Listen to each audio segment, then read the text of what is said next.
papansin siya. Papansin siya sa gabi na yan. So, si Caramel is, nakuha natin 8 months na, no? 8 months na nung nakuha natin. 8 months na siya nung nakuha namin. So, ngayon, ha? 6 months, mga ganun. Basta hindi na siya ng total nun eh.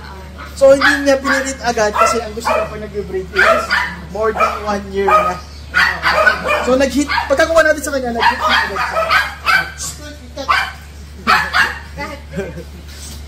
Buhati mo para ano. So, more than 1 year na pag nag-breed, yun yung gusto niya lagi. Para mas ano na, hindi siya hirap, mas kaya na, mas ready na yung ano. Yung ano, so more than 1 year. Kaya yung una siya nag-hit, nakuha namin siya November pa.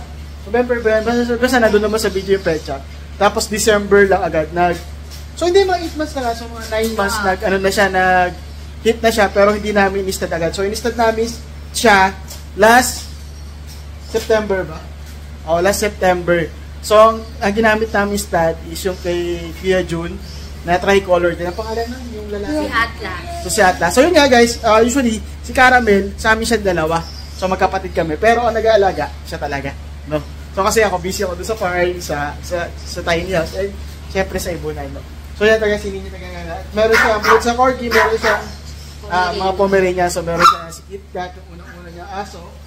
Tapos meron din si Tokwa. Si Tokwa, no? And, meron din si Cola. So, yan si Cola, no? So, yan si Cola. Cola naman, pakita. Yan si Cola. So, yan si Cola. So, dalawang babae, isang lalaki po niya.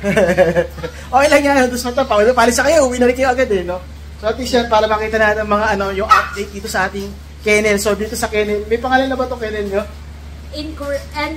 Increase kennel, no? So, yan. Increase the quality. Increase the quality. Ganon, no? So, increase the